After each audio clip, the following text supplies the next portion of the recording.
আসসালামু আলাইকুম ওয়া রাহমাতুল্লাহি ওয়া বারাকাতুহু।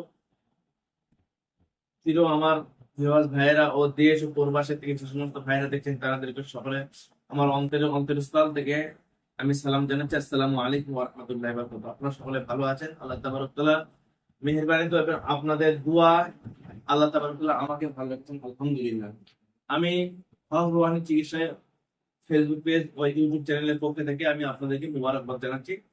সকলে আমার এই ফেসবুক পেজ হক রুহানি চিকিৎসা এটা আপনারা ফলো করবেন এবং ইউটিউব চ্যানেল হক রুহানি চিকিৎসা এটা আপনারা সাবস্ক্রাইব করে পাশে থাকবেন। আমি আজকের একটা খুব গুরুত্বপূর্ণ একটা আমল আপনাদেরকে বলে দেবো, যেটা বর্তমান জমানায় প্রত্যেকের এটা প্রয়োজন। সেটা কি আমল? যে আমল আপনি কোনোদিনই শোনেন, যেটা আপনি বাড়ি বসে করতে পারবেন, কোনো মনীষীর কাছে যেতে লাগবে না। সেটা এটাই হলো যে কোনো ব্যক্তি বদনজর, কুনজর বা বিশেষ করে যে সমস্ত বাড়িতে ছোট ছোট বাচ্চা আছে, সেই সমস্ত বাচ্চাদের বিশেষ করে এই বদনজরটা লেগে থাকে। সব মানুষ তো সমান নাই। কোনো মানুষ আসলো খুব, আচ্ছা বাচ্চারা দেখতে ভালো, ও তোমার কি বাচ্চারা কি সুন্দর দেখতে, এরকম ধরনের কথা বলে দিল তাকে। ওই যে এই কথাটা বলার জন্য আর ওর নজরে খারাপ দেখানোর জন্য ওর নজরটা এই তীক্ষ্ণ ভাবে লাগার জন্য প্রোগ্রাম বদ নজর লেগে যায়। আর নজর হক, এটা সত্য কথা। তখন বাচ্চাটা কি হয়, অসুস্থ হয়ে পড়ে। মানে বাচ্চাটা খাওয়া দাওয়া করছে একজন, বা তোমার বাচ্চাটা বেশ ভালো খাওয়া দাওয়া করে, তো এগুলি তখন কি বাচ্চারা বদ নজর লেগে যায় খাওয়া দাওয়ার উপরে।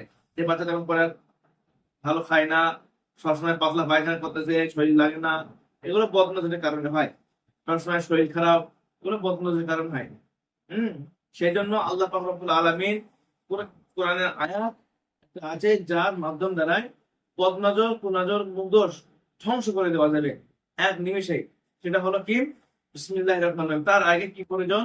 একটা কে নড়া বড়ই পাতা অর্থাৎ ফুল পাতা প্রয়োজন, এবং নদীর পানি প্রয়োজন, আর আকাশের পানি প্রয়োজন, আর কলের পানি প্রয়োজন।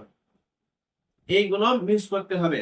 ঠিক আছে? মিক্স করার আগে এই পানিতে দম করতে হবে।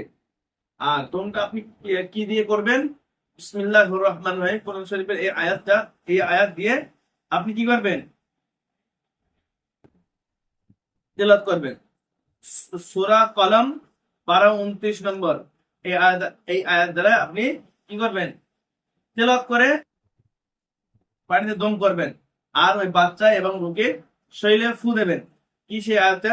সেই আয়াতটা হলো ওয়ায়াকাদুল্লাযিনা কাফারু লা ইউযলিকুনা বিআবসারিহিম লাম্মা সামি'উ যিকর ওয়া ইয়াকুলুনা ইন্নাহু লামাজনুন ওয়া মা হুয়া ইল্লা যিকরুল লিল আলামিন।